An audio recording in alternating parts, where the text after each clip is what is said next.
ba yung kaibahan nitong Canva tsaka Figma?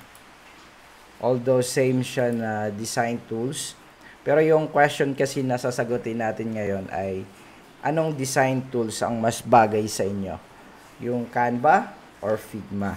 No? Yan yung sasagutin nating question.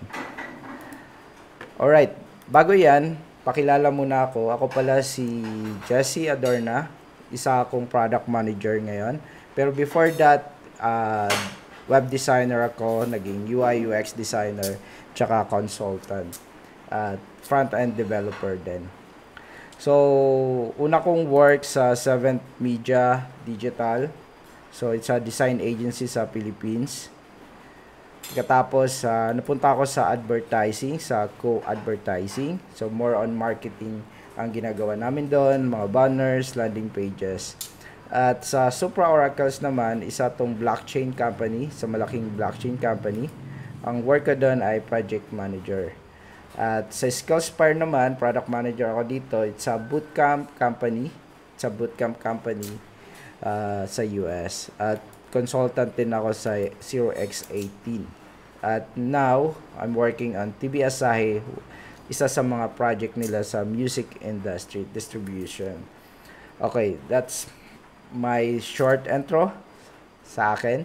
So, basically, designer lang. Si Kuya Jesse. Okay, so pag-usapan na natin yung Canva at Figma. Anong kaibahan ng Canva at Figma? Pero, pareho silang design tools. Ang Canva, talagang matindi siya kasi almost 120 million users na siya. Over. It's growing pa talaga.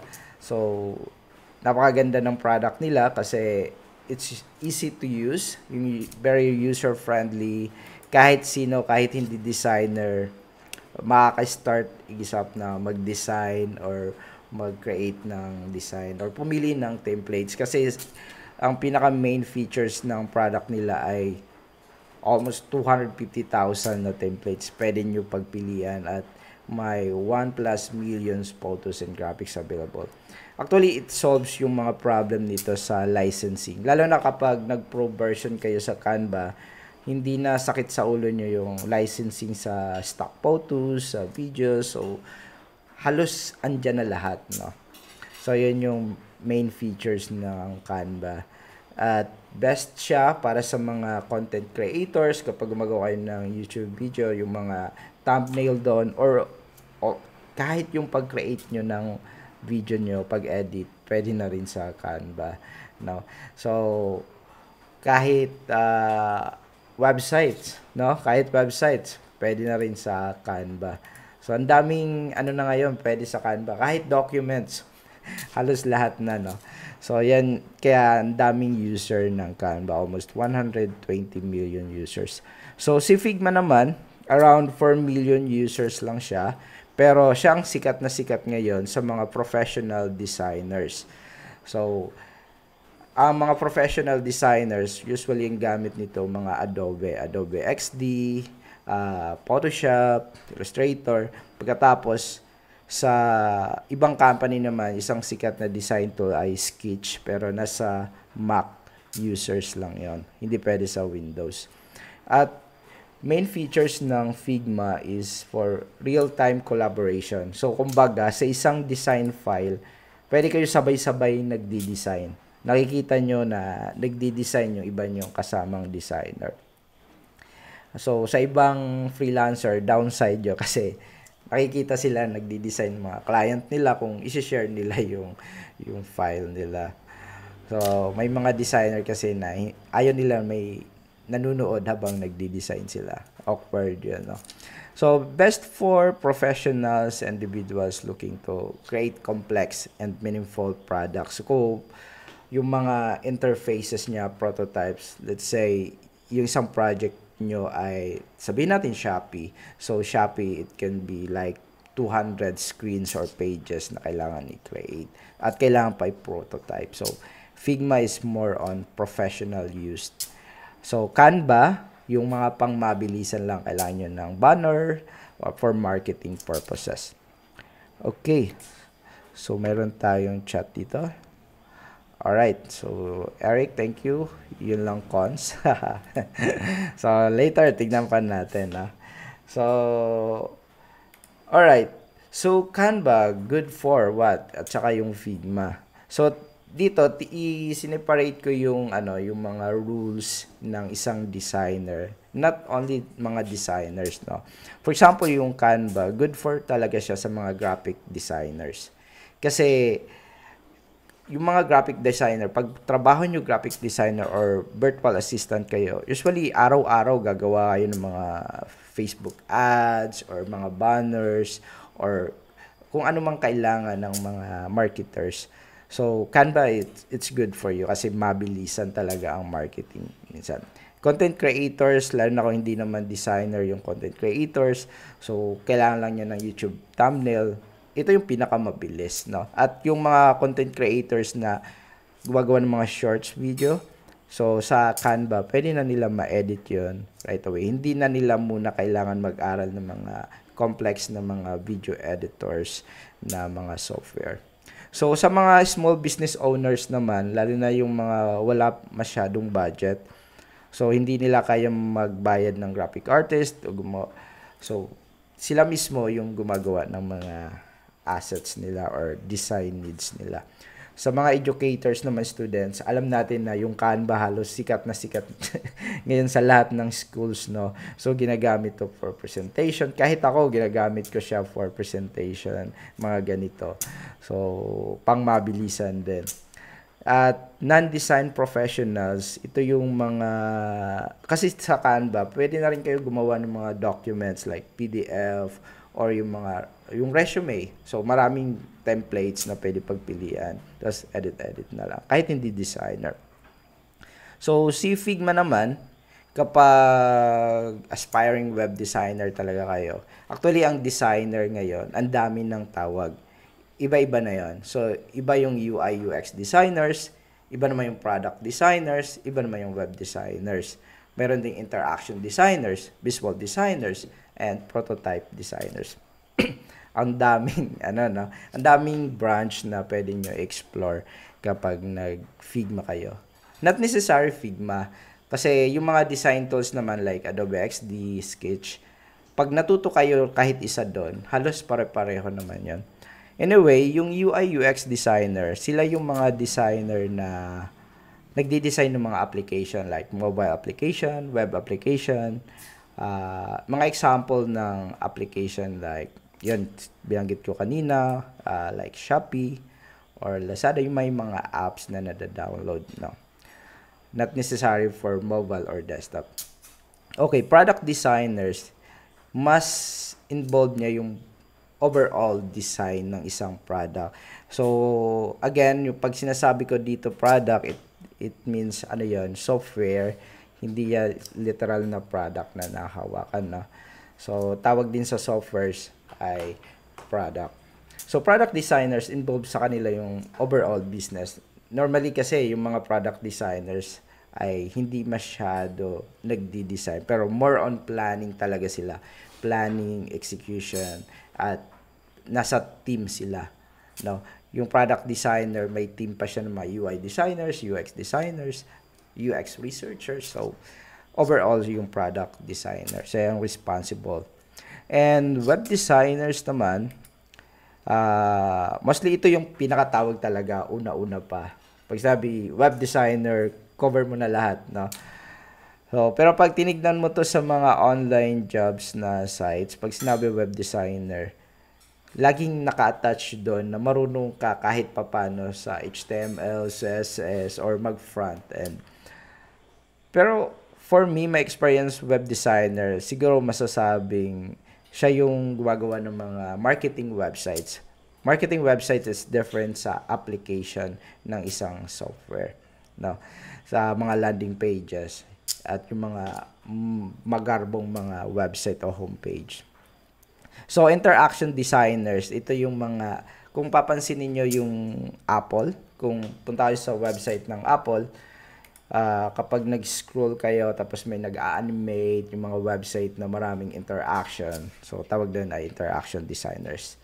At visual designers, wag na masyado natin pag-usapan, pero it's related to physical products then at yung overall ng typography imagery niya.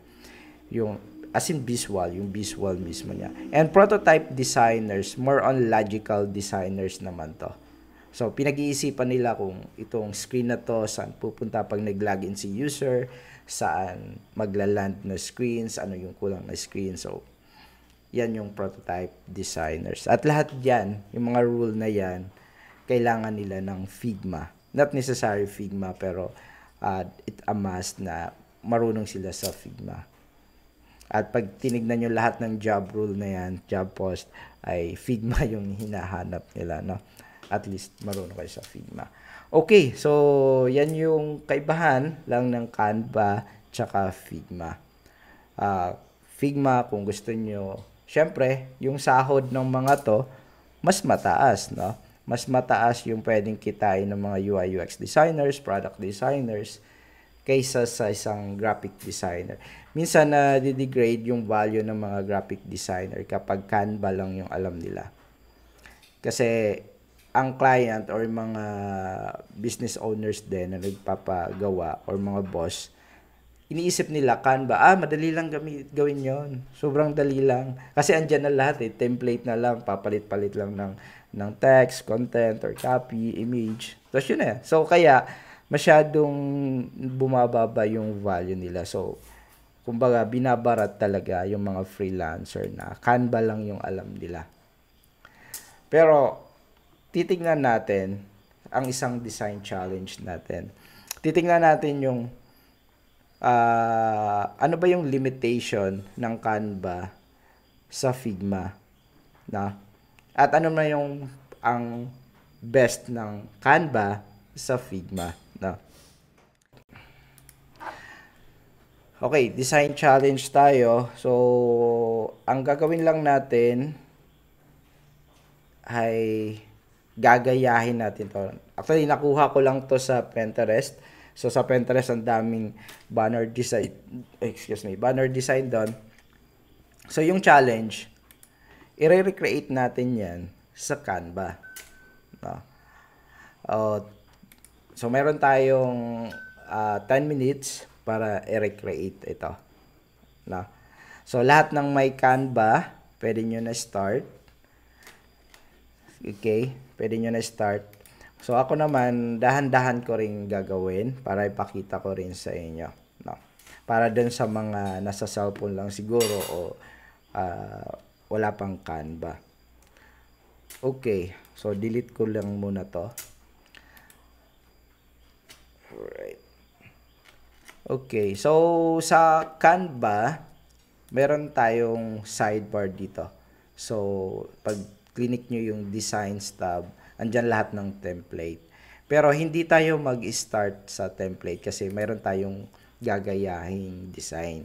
Normally kasi to sa mga client na may gusto na silang design, ipapagaya lang sa inyo. So, yun yung challenge. No? Kasi sa Canva, mas maganda mag-start kung nasa template na. Yun yung ginagawa ng iba. Mas madali yan. No? So, ngayon, kahit ako, na-challenge din ako paano ko to gagayahin. Pero mahirap talaga gayahin kasi, as I said, limited din siya. So, try natin. No? So, guys, hindi ako talaga Canva user pero susubukan ko gayahin din ito. Okay. So, first, sa elements, pag sinabi elements, andyan na lahat ng kailangan nyo. Graphics, photos, videos, shapes, etc. etc. So, first ang kailangan natin ay shapes. No? Shapes. So, punta tayo dito sa shapes. So, anong shapes ang kailangan natin? So, of course, it's a rectangle. No? Rectangle. So, pwede nyo i-resize ang isang shape. Ganyan. Pwedeng ganon. Pwede. So, okay. So, paano nyo gagawing gradient to? Okay. So, dito, sa baba, may solid colors tsaka gradient. So, pwede kayo mag-click kahit anong gradient dyan. Ito yung kaibahan ng sa Figma, no? So, gagawin din natin yan sa Figma para, para makita natin yung pagkakaiba. Okay. So, meron akong frame dito sa Figma. At yung dito muna tayo sa Canva. Okay. So, alright. So, nakakreate tayo ng gradient, which is yun ang goal natin. Pero dapat naka-diagonal at ito yung color. So, ang isang limitation dito, walang properties na makikita nyo kung saan i-edit yung colors, no? Saan papalitan. Pero, na-discover ko, dito pala siya sa add new color. Tapos, dito sa style, predefined na yung direction ng gradient nyo, no? So, ito yung kailangan natin. At yung first color, so, pwede nyo click itong eyedropper. Tapos, the second color, click nyo dito sa baba. Okay. So, hawig na rin, pero hindi ganon ka, kasi yung direction ng gradient niya, hindi natin ma-edit. Sorry kung siguro mayroon dito mas magaling, baka mayroong tweak paano ayusin yun. Pero, yeah. That's all. Ngayon, sa Figma, gagayahin din natin yung paggawa ng gradient. So, dito sa Figma, may mga properties dito. Dito sa fill color niya. Tabi lang muna natin to. So, okay. Ang kagandahan nito sa Figma, yan So, na-adjust nyo yung direction ng gradient nyo. So, ngayon, lalagyan muna natin ng color. Again, eyedropper din. Kunin natin yung color. Tapos, adjust natin yung opacity nito. At ito. Ayan. So, ang direction talaga ng gradient niya, parang ganito. Ayan. Okay. It's not a perfect, pero at least sa Figma, adjustable, no? Madali yung maayos yung yung style niya ng direction. Okay. So, that's it. So, pwede, hintayin ko kayo, yung mga gusto mag-try sa dito. Isa pang na-notice kong, pagkakaiba, no? So, sa Canva, may tinatawag rin silang frames. So, sa Canva kasi walang masking. Let's say example, yung image. No? Pag naka-shape yan, hindi nyo pwede ilagay dyan yung image sa loob. Okay. Bigyan tayo example. Sirain ko lang to saglit, no? Okay.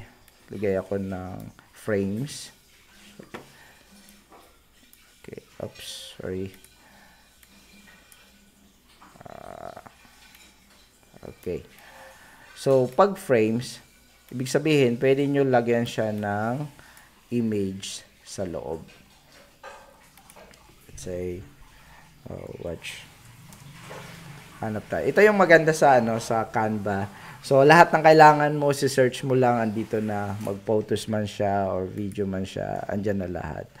No? So, to, pwede mo siya i-drag sa frames mismo. Ayan.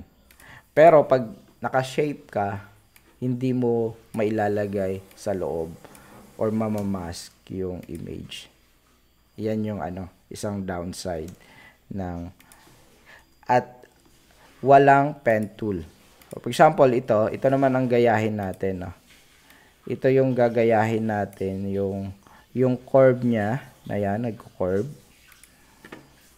So, ang pwede nyo gawin sa Canva, kasi pag nag-shape kayo, ito lang yung mga available na shape. At kapag may shape kayo, hindi nyo ma-edit yung mga vector points nun. Pag sinabi vector points, yung pwede nyo isirain yung shape niya na mag-create ng bagong shape. So, walang ganon sa Canva. So, isang magagawa nyo ay sa graphics. So, pwede kayo mag-search ng, let's say, wave shapes. So, kung ano mang waves shape. Okay. So, punta tayo dito sa graphics. At meron tayong mga shape dito. Now, alright. So, ito ang predefined na ng mga shape. At again, hindi nyo rin ma-edit yung mga vector path nito para ma-adjust nyo yung gusto nyong curve nito. So, yun yung isang downside din. Pero pwede nyo palitan yung color. Ayan, yung gradient niya. Yan isang downside. Pero ang daming choices. Kung hindi nyo kailangan gayahin ng gayang-gaya, pwede naman kayo pumili ng ibang style. No? Ayan. Tapos gawin natin itong white. Okay? So, itong image na smartwatch, madali lang yan mahanap sa Canva. Ayan. So, sa graphics tayo. Tapos, drag mo lang yan. Pili tayo. Halimbawa to. Ayan. At yung circle naman, madali lang naman siya kasi basic shapes naman siya. No? Pero kapag nasa Figma kayo, itong curve na to, madali lang siya gawin kasi may pen tool yung Figma. No? So, curve nyo lang yan. Kahit anong curve yung gusto nyo. Tapos, close nyo. Yan. Tapos, lalagyan nyo lang ng fill color. Yan. Tapos, gradient.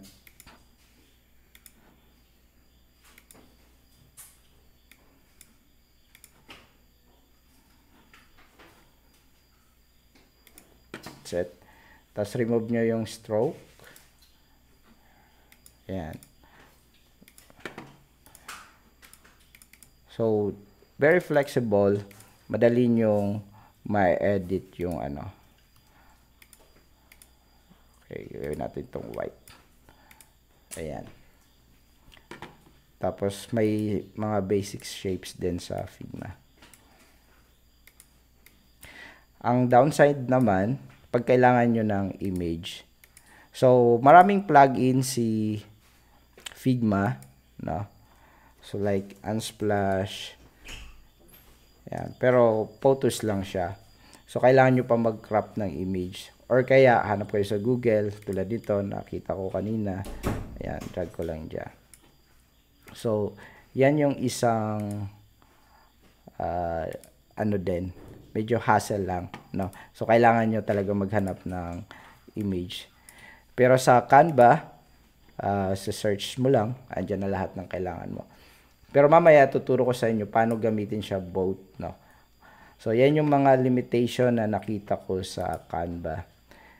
So, kumbaga, designer ka, mag-a-adjust ka sa predefined design na sa Canva. Kung ano yung available na design element sa Canva, so ikaw na lang mag-a-adjust paano mo siya papagandahin. No? Pero kung as in papakopya sa inyo ng kopyang-kopya yung isang design, medyo mahihirapan kayo. No? Medyo mahihirapan. Pero kapag sa Figma, kahit anong design pa yan, ipakopy sa inyo, kaya nyo i-copy talaga yan. As in, pixel perfect. Okay. So, ito yung isa na trinay ko. So, ang gagawin nyo na lang, ibahin nyo na lang yung design na medyo hawig lang dun sa inspiration nyo. Tapos, lalagyan nyo na ng mga text yan. So, sum up ko lang, ang challenge sa Canva, yung gradient direction. No, hindi nyo ma-adjust. Pwede siguro gumamit kayo ng frame tapos pasok nyo isang shapes tapos yung shapes yung i-rotate nyo na may gradient. Pwede yon. Pero kapag mga complex graphic design na, medyo mahirap siya kasi limited yung mga pwede nyong gawin, no? Pero kapag mag-start kayo sa template, madali na lang. Madali na lang. At yung pag-search ng lahat ng assets, andito siya. Pag sa Figma naman, anything na ma-imagine nyo na design or kahit anong design na gusto nyo gayahin, magagaya nyo. Ang limitation lang, yung mga design assets. Minsan, kailangan nyo i-create from scratch or gagamit kayo ng mga plugins. Ang dami naman ng plugins dyan, third-party apps. Kaya lang, hindi lahat free. No? Minsan, free lang 3 beses, 2 beses. Halimbawa, yung mga background removal, o yung magre-remove kayo ng background, hassle siya. Kaya ako nagpo-Photoshop na lang ako. Kasi minsan, pagbabayad ka, tapos di mo naman lagi magagamit. No?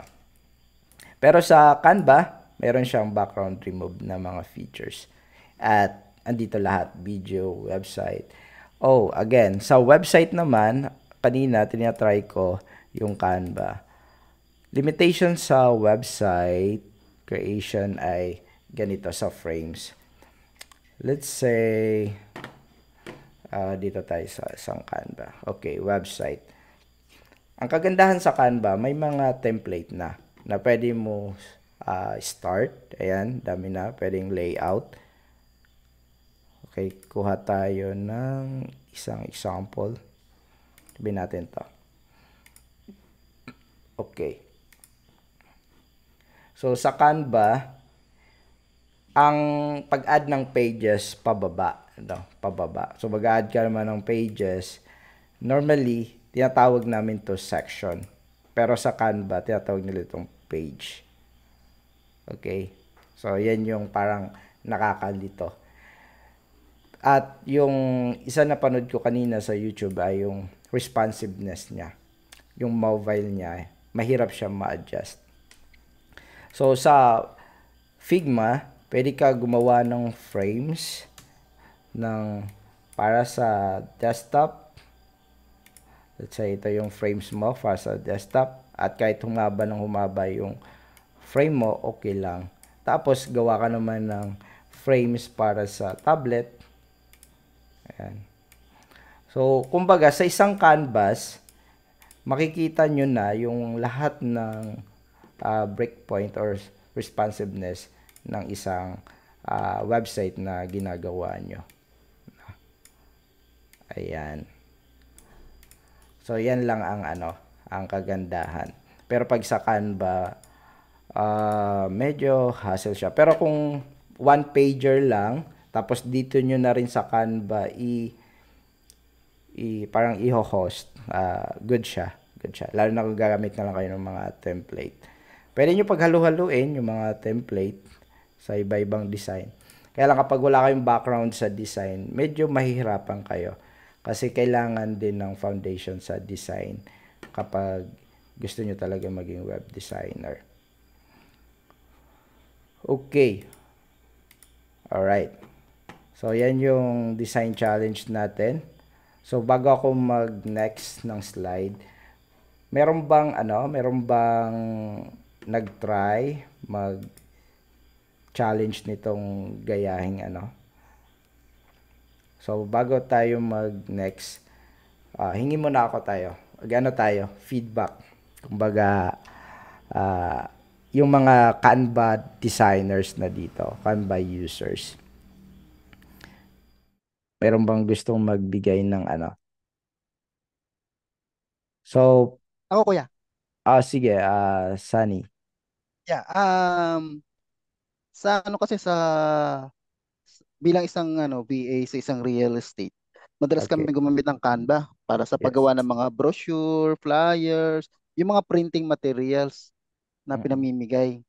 So, pag tulad kanina sa binigay mong example, yung mga curve na kulay white, mahirap iporma yon dahil yung mga features lang ni Canva, fixed shapes tulad ng square, triangle, circle, mga ganun. Pero yung mga curve na parang alon na binigay mo kaninang example na kanina ko pa nire-replicate, it took me almost 10 minutes to replicate it because yung shape niya hindi siya fixed na shape para siyang paalon. So, kailangan talagang tuyuin yung utak ko para kung paano buuin yung ngayon yung curve na yun. Curve lang yun yung curve Ah, lang. yes. At least Tama. yung circle na white na may Oo. na may photo sa gitna, madali lang. It will only took me less than a minute. Pero yung curve na parang alon na bundok, so Oo. hard to replicate. Ganun kahirap Yes. gamitin si Canva sa mga freestyle. Tama, tama. Yeah. So, thank you, Sunny, no? So, hindi naman natin inaano yung Canva, no? Actually, ako, Canva user na ako sa mga mabilisang, kailangan kong graphics, no? Kasi ang dami na tayo. Later, sa mga sunod kong slides, explain ko sa inyo paano natin maximize gumamit ng Canva at Figma, no? So, at least no sa Canva user na si Sir Asani, na-confirm niya na mahirap talaga gumawa ng sariling shapes sa Canva. So may mga limitation din siya kasi dinesign talaga ang Canva for uh, thousands of templates na pwede i-reuse, no. Ngayon ang tanong, mako-consider nyo ba ang sarili nyo na designer, graphic designer kung Canva lang ang alam nyo at mostly templates ang ginagamit nyo? Meron bang gustong sumagot nun? Mako-consider nyo bang professional designer kayo or graphic designer kayo kapag mostly Canva templates ang gamit nyo? So, malamang, no, meron tayong, parang doubt sa sarili natin, no? Kasi, parang designer ka na nakikigamit ka ng halos template ng karamihan, tapos, ah nire-layout mo lang siya. Although sarili mong idea siya, pero yung parang yung proud ka na ikaw nag-design ng isang banner or website ay parang hindi masyado, no? So, pero hindi naman natin inaano kasi kailangan talaga natin minsan ng mabilisang mga design tools. Okay. So, yan din ang problem talaga na nadidegrade yung mga VA, yung mga graphic designers na ano, Canva lang halos yung alam nila. Pero napakaganda talaga yung Canva for marketing. Kasi I've been in marketing for 9 years. So, araw-araw naggagawa kami ng mga banner. Minsan nakakatuyo ng utak yon na iisipin mo anong design every day. Pero Canva, ang dami, limited yung design. So, thankful tayo din sa Canva. Kaya nga 120 million users up pa yung mga users nila. Again, so go tayo sa next slide natin. Explain ko sa inyo paano natin ma-maximize naman yung Canva tsaka Figma. Okay. So, hybrid rules. So, yung Canva, madalas gamitin ng mga freelancers, mga independent designers, at yung mga marketing and communication teams. So, nagka-Canva sila, nag-Figma sila. Okay? So, palagay nyo, bakit kaya yung iba nagka-Canva, nag-Figma? Kasi ang sagot dyan, mas nakakatipid sila pagdating sa licensing. So, mahirap din kapag makasuhan yung client nyo or kayo ng licensing pagdating sa images, sa mga graphics. So, sa Canva, sobrang mura lang ng ng monthly. It's around like $12 siguro, $15. At ma-access nyo na yung database na almost millions of graphic elements. So, ang ginagawa ng iba ay, for example, kailangan nila ng isang graphics about arrow. Let's say arrow. No? Okay. So, paano nyo let's say, gawa tayo dito sa dulo. Yan, ito. So, kapag ito, pwede nyo palitan ng color. No? Yung isang graphics elements, pwede nyo palitan color. Ibig sabihin, it's a vector file siya. So, vector file, pwede nyo i-download as SVG. No? Pwede nyo i-download siya as an SVG. At kapag na-download nyo siya as an SVG, so pag ilalagay nyo sa Figma, pwede nyo siya sige, try natin. Pwede nyo na i-reuse sa Figma. So, isa yan sa mga technique paano nila minamaximize yung paggamit ng Canva at saka Figma.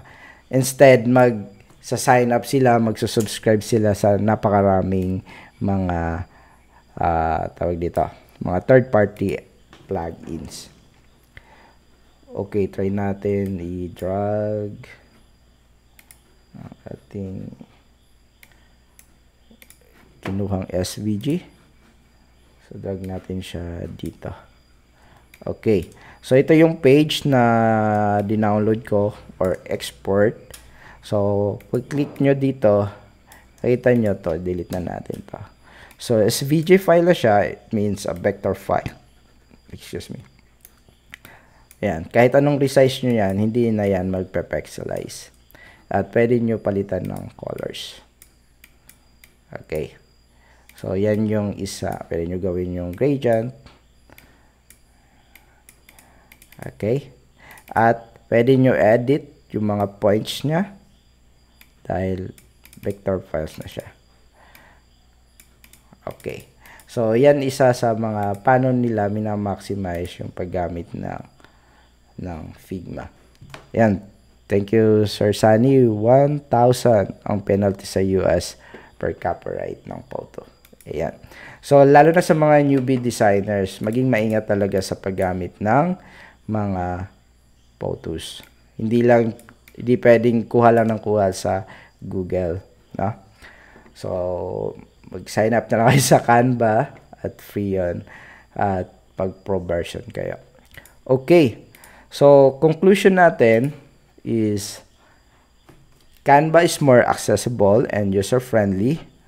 Walang duda yon for non-designers at lalo na sa mga gustong gumawa ng mga graphics ng mabilisan. Tulad ni Sir Sunny, yung trabaho nila, VA, everyday, kailangan gumawa ng mga flyers, banners. So, Canva is, good choice talaga siya. Figma naman, it's more suitable sa mga professional designers. Yan. Lalo na kung gusto nyo yung career nyo, mas tumaas. No? Tumaas ang sahod. Tumaas yung sweldo nyo. Kailangan nyo mag-upgrade or mag-level up sa Figma. Not Figma lang, kundi kailangan nyo matuto ng iba pang mga designs tools. Okay. So, ganun lang kaikli ang natin. Thank you. So, kung gusto nyo bisitahin yung aking website, suggest.io. Ayan. Ito yung aking website. Hindi matapos-tapos na website. Pero kahit pa paano may makikita din kayo dyan. At meron din kaming maliit na bootcamp. Nagtuturo kami ng UI UX training tsaka Webflow. So kung gusto nyo sumali, pwede kayo mag-inquire later kay Miss Kim at mag-enroll sa next enrollment namin sa November. Okay, again, thank you so much. At Q&A tayo. Kung sino mang gusto pa magtanong tungkol sa design, sa Figma, sa Canva, or anything.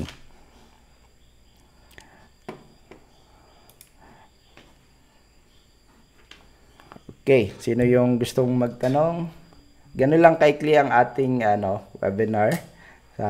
At least kahit papano may natutunan sigurado kayo sa Figma at sa Canva.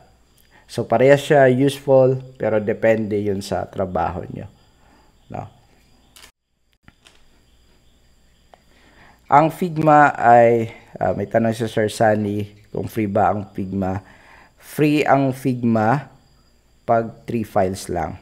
Kung mayroon kayong 3 files at yung bawat files na yon infinite canvas yon.